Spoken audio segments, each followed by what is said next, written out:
So in the last video, we found this Honda Civic at the junkyard and noticed these really cool looking taillights on it. So we decided to take it home and install it on our very own junkyard Civic build. Hello and welcome, my name is Kevin, and if you guys are new here, welcome to my channel where I'm building this Honda Civic using only parts that I find here at the junkyard.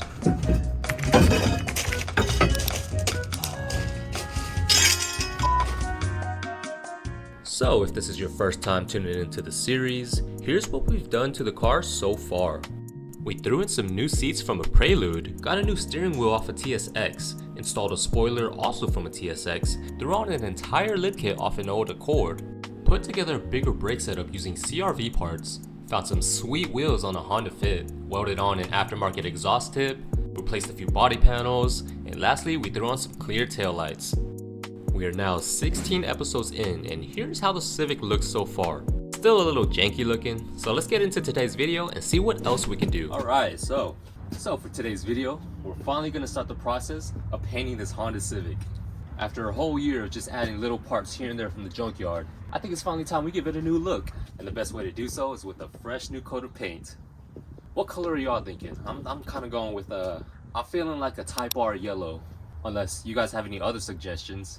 Yeah, I'm thinking like a nice bright yellow will do just the trick. So yeah, we're gonna go ahead and start the process of step-by-step DIY style, how to paint your car at home.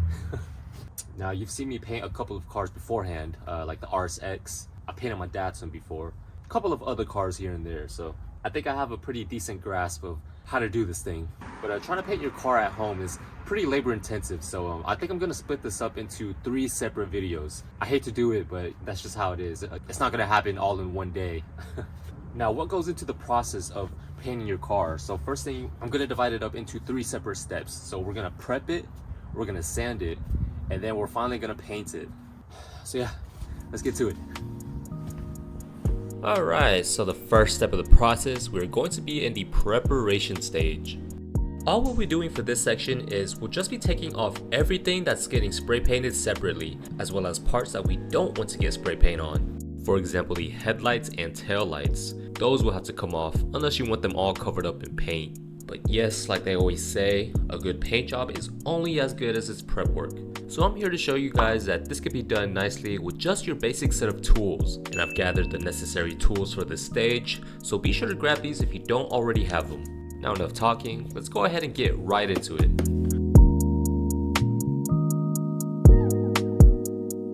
Alright, so we're going to start taking off a few of these big items. First thing that comes into mind is just the headlights and the taillights. You know, we don't want to scratch those up while we're sanding the car, and we don't want to get paint on it, so easiest thing to do is to just completely take it off. Some people are more comfortable with just masking it off. I've done that before. In my opinion, it's a little time consuming, but you know, if you're not mechanically inclined, if you don't want to get underneath the car or anything like that, maybe masking off your headlights is a lot better for you. We're just gonna go the full mile, unbolt everything, and we'll just completely separate it off of the car. Now the main reason why I want to take these off is because when they're on the car while spray painting, you wouldn't be able to get the spray paint along the edges very well. But with them off, it's a lot easier to reach in and around to really cover the entirety of the panels. A lot of the times I find that the edges is where paint starts to chip and flake off because they just don't get hit good enough with the spray gun. And for those saying, oh, well, I mask it up and it works just fine. Yeah, you can do that, but sometimes the masking tape still touches and overlaps a bit of the edge. So whenever you go to spray, sometimes you'll be left with a harsh line, if not masked properly. So most of the nuts and bolts that hold in these panels are gonna generally be a size 10. So grab your socket and begin to unbolt the headlights. For the Civic, I believe it was a total of 4 bolts to undo. 2 at the top and 1 on each side behind the bumper. Oh, and make sure you keep track of your hardware. We'll be taking off a lot of parts, so it'd be wise to organize to make things easier for whenever it's time to put it all back together. I had just recently bought these magnetic trays and they definitely help with not losing any nuts and bolts. So to get to the rest of the headlight bolts, we'll need to loosen up the bumper. Over here on the side, the bumper should be held in with just a screw connecting it to the fender. But me, I just had it connected with a zip tie for the time being, so all I had to do was cut it. After doing so, we'll now grab a flathead and pop out the plastic rivets that are holding the bumper in from the top. And since these are plastic, I usually just toss them up here on the window cowl or throw them in a Ziploc baggie. Alright, so once all of those clips and the screws on the side are out, the bumper should be loose enough to pry off of the tabs. Just give it a snug pull and it should come right off.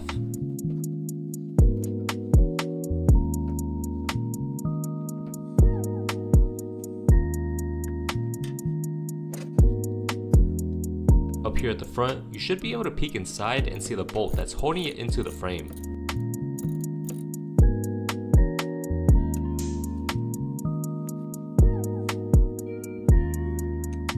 And on the side of the bumper is where the last bolt is hidden that's connected to the fender.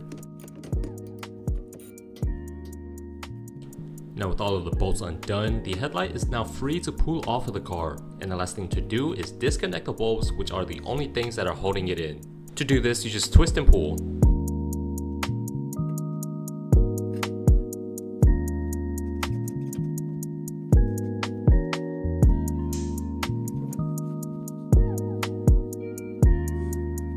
Yep, and just like that, we have our front headlight off of the car.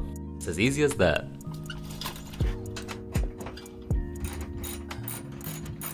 Yeah, in my opinion, this is just a lot quicker than masking the entire headlight off.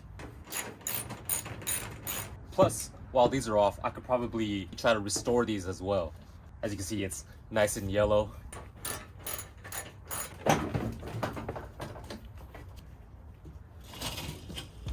Like I was saying before, it always helps to stay organized, so I brought out the Ziploc baggies to label and put away the loose hardware. If you're as forgetful as me, trust me, just do this. Oh, but another option could be is you could just reinstall the hardware without the part on, obviously. That way it'll already be in place right there ready for you when it's time to reinstall the part. So now that we've got our headlights removed, it's time to move on to the rear end and take the taillights off. We'll be doing this for the same reason, it just makes spray painting the edges a lot easier and that we won't have to worry about masking it up. Now to take these out, you've got to go inside of the trunk and pull away the interior carpet that's hiding the nuts and bolts that are holding in the taillights. Now if you have an OEM taillight, there should be a lot more bolts holding it in, but for mine, some of the hardware is actually broken off, so it's only being held on with one 8mm nut right now. To be fair, I'm not going to be running these for the final look, but yeah, just wanted to point that out so it's not confusing. But anyways, grab your tool and take out all of the 8mm nuts holding in the taillight. Then after that, you just twist and pull the bulbs out of place and the whole assembly should be free to take off. And for the second part, it's pretty much the same thing. You just be unbolting all of the 8mm nuts that you see and then unplug the wire harness and you should be good to go.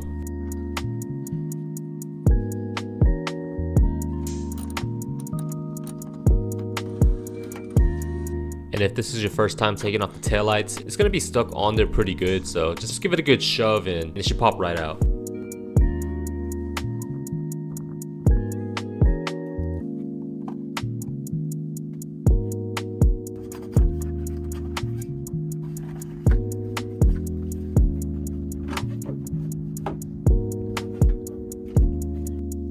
And like what I was saying before, to stay organized, you can either use Ziploc bags or just reinstall the hardware onto the actual part so that you don't lose them in the future.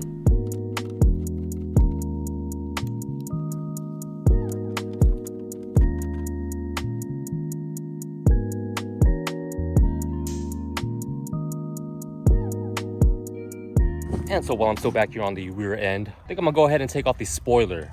I'm also gonna take off the little parts that I'll be spray painting separately, like the spoiler. I'm gonna take off the lip kit, side skirts, the side mirrors, be taking off the gas cap. Yeah, just small little pieces that we can spray paint separately. And that way we could just focus on the entire canvas of the car.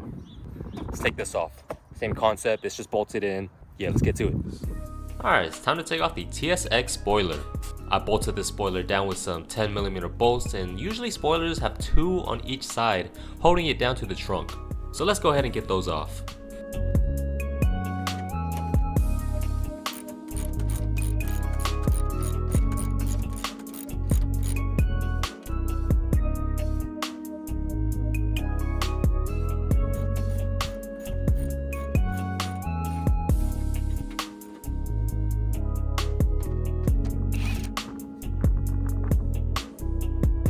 With everything unbolted, the spoiler is now loose and the only thing holding it in is the wiring. Yeah, just have it running down along the side and spliced it into the main wiring harness. But to get the spoiler off, I'm gonna go ahead and just cut the wiring and then we'll just have to splice it together once again.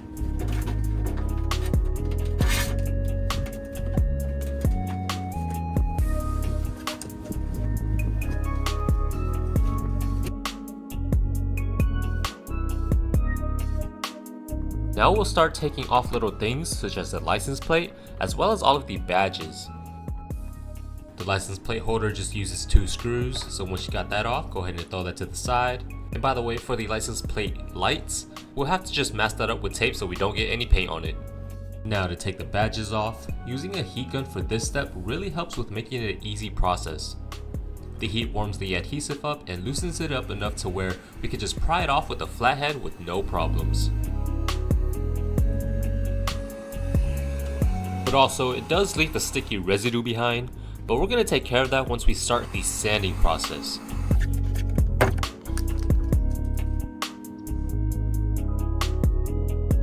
Alright, so now what we're going to work on is I'm going to work on taking off that lip kit.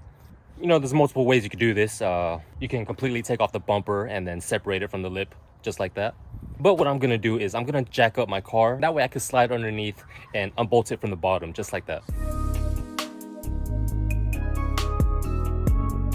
I'm gonna whip out the low profile jack. If y'all don't have one of these yet, I highly recommend investing in buying one, especially if your car is low to the floor. In addition, I'm gonna use this small wooden block as a buffer. Since the jack points are only on 4 points, there's not really a spot in between to properly place the jack to lift up from. With this piece of wood, it'll both add to the maximum height that you can jack up to, as well as prevent the jack from digging into the frame at a weird angle and risk bending or punching a hole into the underside. Also, for jack stands, I like to get the ones with locking pins because the usual ones are known to slip and collapse randomly. Alright, now with the car jacked up high enough, I can easily slide underneath to get to these bolts that are holding in the front and back lip. Now the reason why I'm taking these off is because I want to spray these down separately from the car so that I can cover all the angles and edges on them. With it being on the car, it'd be harder to do so, especially with how low to the ground it is. So yeah, we're just gonna take it off, clean it up, prep it, and properly spray it down.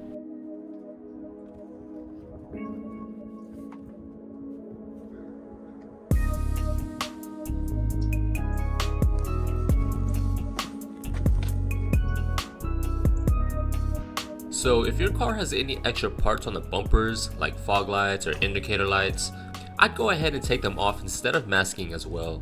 Basically anything you don't want to get ruined, go ahead and take it off. But let's see here, for my rear lip, I've got it bolted up with some 10mm bolts just like the front lip. I'm simply removing all of the hardware and the lip comes right off. You can see why I raised the car up on jack stands. It would have been hard to reach into otherwise.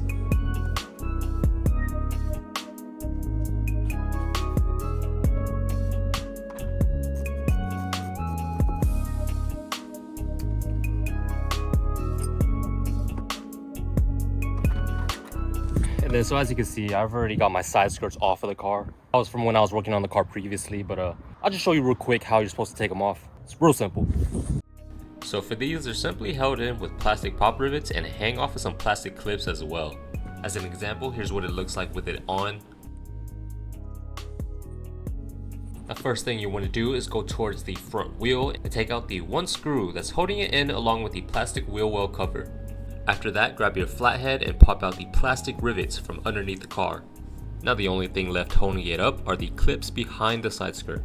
And to remove, you simply want to push and slide the whole side skirt towards the front wheel and it should come right off.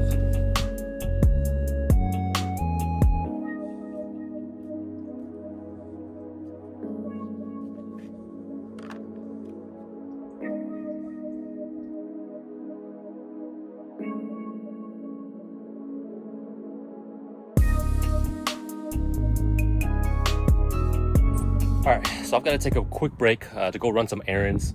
I got to stop by Home Depot to get some concrete. Next time I'm out here, it's probably going to be dark since it's daylight savings. Yeah, we're going to continue into the night because I want to get this video out as soon as possible for y'all. Yeah, I'll see y'all. Alright guys, it is now nightfall. But anyways, we've only got a few items to take off left.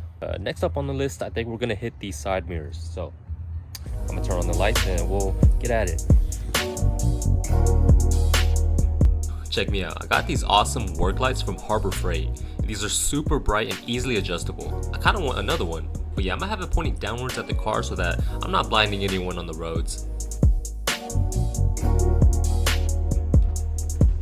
So to get these side mirrors off, it's super easy. All you'll need is a flathead to pry this plastic cover off, and hidden behind are 3 nuts that are holding it in. Just take these off and the side mirror is free to remove.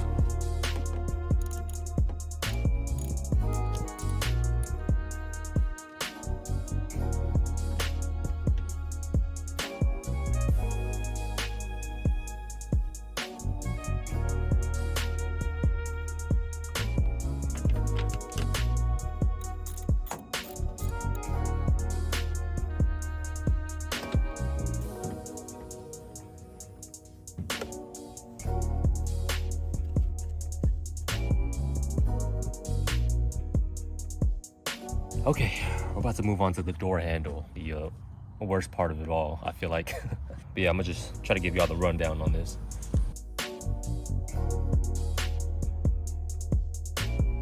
To get it off the car, you've got to get access to the bolts inside of the door by first removing the door card. After the door card is removed, we can now see what all needs to be removed. We'll have to disconnect the 2 metal rods from the handle and take out 2 bolts. And lastly, a locking pin that holds it all together. But first, I'm actually going to remove whatever this is because it's in my way. Looks like it's only held in with 1 screw, so let's just take that out.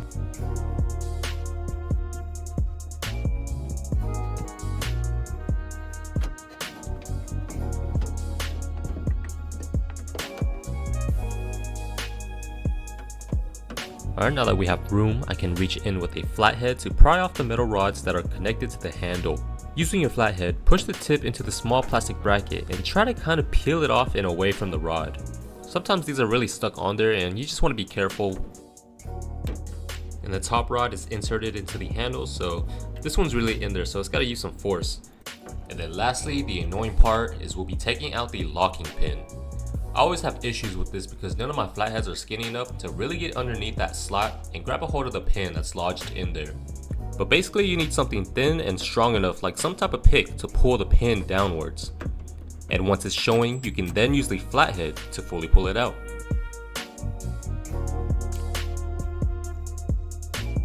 And after that, just take out the 2 10mm bolts and the door handle should be free to remove.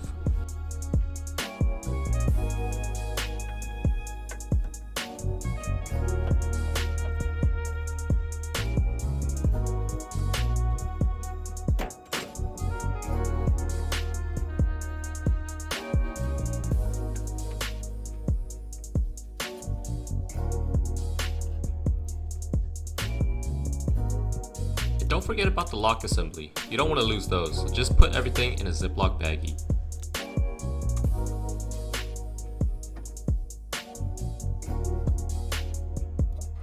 Oh man, so I was in the process of taking the passenger side out, and when I tried to pry the metal rod out with my flathead, this plastic bit that holds it in broke on me.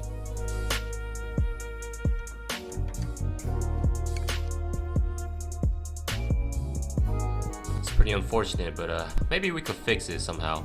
Yeah, we'll figure it out when the time comes to put it back together. Alright, so you know, I think I'm just gonna go ahead and wrap it up for tonight. Taking those door handles out kind of just took out all my energy, so I'm gonna wrap things up, clean everything up, and we'll start fresh tomorrow morning. We only have a few things left. Well, actually, we still have a lot of things to take off, but they're all very minuscule, like the gas door, and then you know, just like rubber trimmings and all that. But yeah, I'll see y'all when we have some sunlight. Alright, so check me out. It's the next day. We're gonna go ahead and continue working on the car. Let's get that gas cap off. Oh, by the way, after taking off your door handle, to open it, now you simply have to reach in and push down on the rod that would have been connected to the handle and pull on the door simultaneously. And it's dirty as hell in here. With the gas cap off, we'll be able to clean and sand it real good. Yeah, just with the gas cap on, it was hard to kind of spray this section evenly because I would constantly have to, you know, open it and then try to close it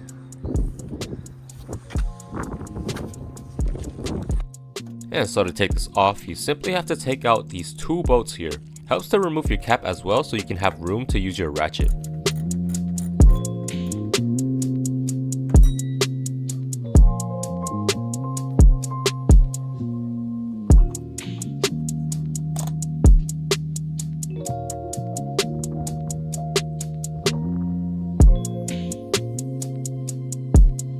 Now we'll move on to the side trim moldings. So to take these off, they're going to be a little difficult. I want to say difficult, just more annoying. We got to get inside, pop these tabs out that are behind the panels. So to take the one on the fender off, we've got to get past the fender lining to access the plastic tabs holding it in. As you can see here, it's got those two blue tabs that we have to pop off. Now it's kind of hard reaching in there, so I might have to turn the wheel to the left to make some space to get a tool in there. Oh, and also in order to take this plastic fender lining off, you need to pop out the plastic rivets with a flathead, and then you can reach in. See, now I can reach in with some pliers to press down on the tabs and push it out of the fender.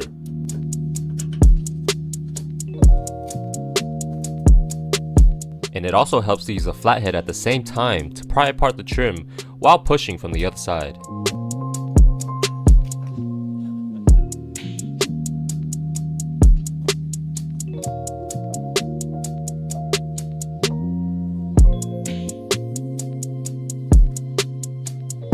Now we'll take off the middle section of the trim that's on the door. It's going to be the same process, but it's just got an extra nut here on the side that's holding it in. So grab your ratchet and unbolt it before pushing the tabs out. I believe it's a 10mm nut, but yeah, just take that off and the end of it right here gets loose.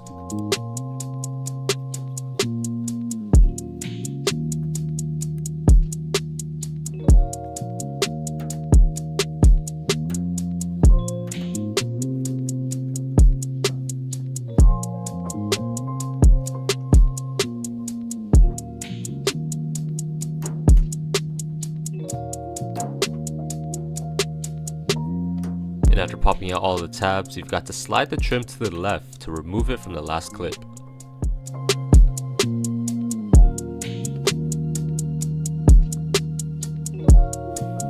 Now onto the last section of the trim. This one you can't really get to the tabs unless you remove all of the interior from the inside, but we're not going to do all that just to save time and energy. Most people just pry this one off and we'll just do that. So just make sure you have some type of plastic tool with you to help pry it off with specifically plastic so that you don't end up denting your quarter panel while trying this. I'm actually using both a flathead and a plastic interior removal tool just to do this. So prying and pulling off this trim piece will definitely break the plastic tabs that are inside. But the good thing is that they could always be replaced, so we'll just have to end up ordering some online.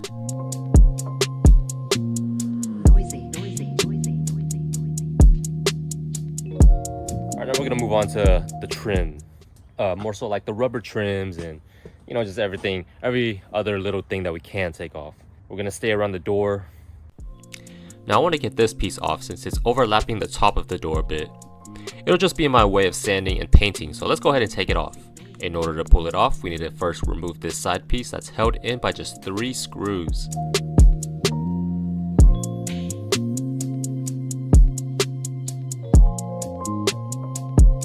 And after unscrewing that, you can easily just pull it off, and now we're able to pull the bottom piece off.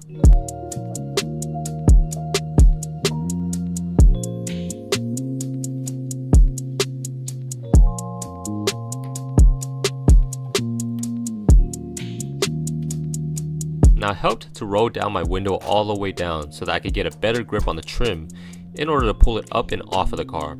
Yeah, it's just held in by these clips and all you gotta do is pull them off of there. And so now staying around the door, we'll go ahead and remove this rubber trim that's all along the door. They're just held in by these little plastic tabs and you can just pull the rubber off right off. Just give it a tug and it should rip away. But do be careful because you don't want to make any tears in that hole or else it won't stay on when you try to put it back.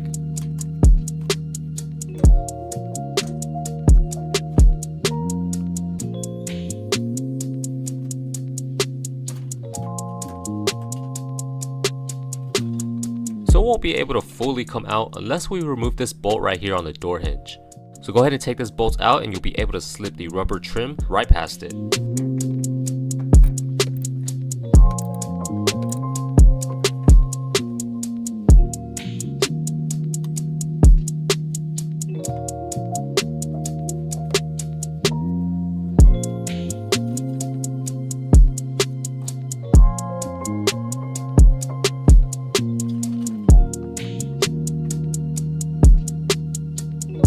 And while we're still here at the door, let's just go ahead and remove this rubber trim as well.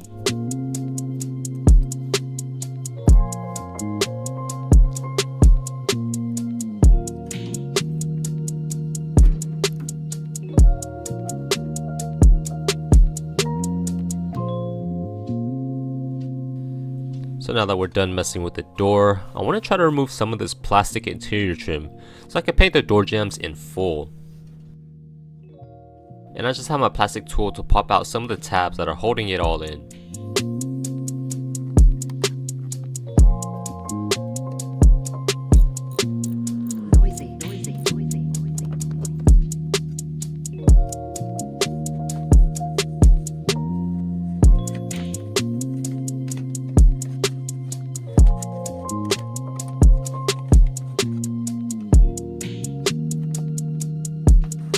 Well, I'm not quite sure how to take this thing off. Trying to scour the internet for any information as well. I couldn't really find anything, so I don't know, maybe I wasn't digging hard enough. But anyways, you know what, I'm just gonna leave this on.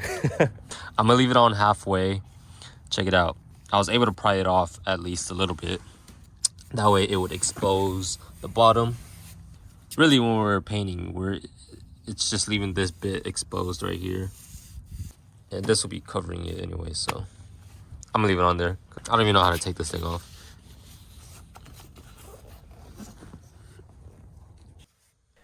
However, we were able to slip this piece off of the edge without fully removing it, so that's good. We'll just have to end up masking a whole bunch of stuff, but yeah. And by the way, while taking this rubber trim off, or any rubber trim really, just be careful not to rip it while doing so. I guess I just got impatient and pulled on it too quickly, so yeah, just a fair warning. Alright, so let's now move on to the rest of the rubber trim that's on the outside. Like I said, they're overlapping the edges, so we'll need to get them off in order to get full coverage while spray painting. First, we'll start up here on the roof with this weather strip. Just use a tool to pry the end off of that nail, and the rest you should just be able to pull it right off.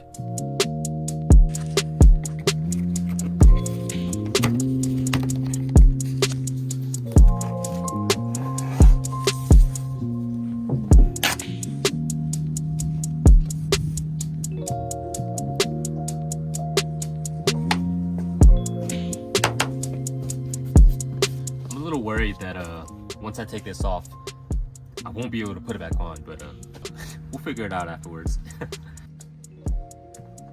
Yeah, taking this off was a bit difficult, but basically the rubber trim is just wrapped all around the quarter window with no adhesive. You just want to try to get a plastic prying tool up into the corner and lift the trim up and over the glass, and then you should be able to pull the rest off once you separated it off of that corner. Oh, yes, yes, yes, yes, yes.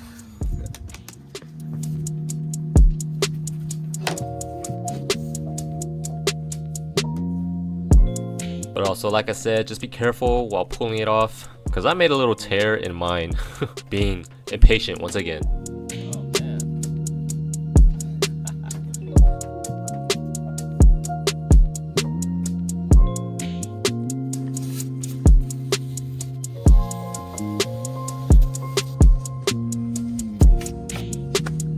Now for this rear windshield trim, this one's given me the most trouble. I seen a video where a guy cuts the bottom in half, then pulls it off using pliers, but it didn't really work out for me that well.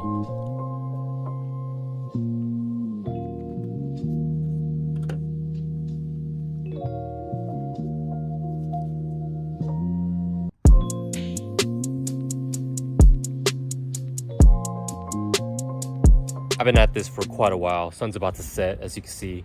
I think I'm gonna give up on the rear windshield. Man, this is damn near impossible. As you can see, it's now chewed up here on the bottom, and I don't know if I can recover it at this point. I feel like I need some type of hook to puncture it and grab a hold of the entire piece that's wedged underneath the glass. But also, I'm afraid of cracking the glass when attempting to do so, so I'm not really sure. I might have to just mask it all up, but man, I don't know. I might keep trying off of the camera. Hey, so if any of one of y'all was able to take this off, if you got any tips or tricks for that, hey, let me know. Drop it down in the comments. This is probably the very last thing that I'll be needing to take off. Anyways, I'll go ahead and take this one off.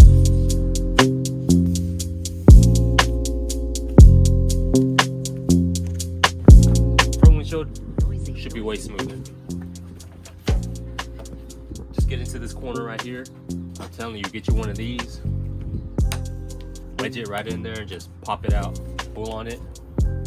I'm stuck right here at the corner, but maybe to help this go smoother, I'm gonna get my heat gun out and I'm gonna warm up the rubber trim a little bit. That way it'll loosen up. That way I can just pull it off smoothly. It's kind of cold outside right now, so it's really hard and not very malleable.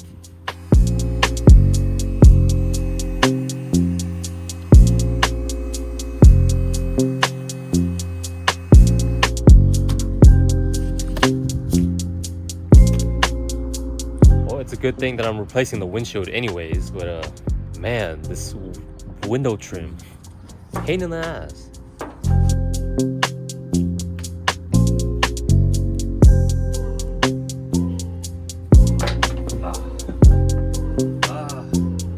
That was horrible. All right, and I believe the very last thing I'm gonna take off is this little trim piece for the antenna. It looks like mine's broken off anyway, so. Now this right here just needs a flat head to it, and you have to pry the cover off of the metal tab to get it off there.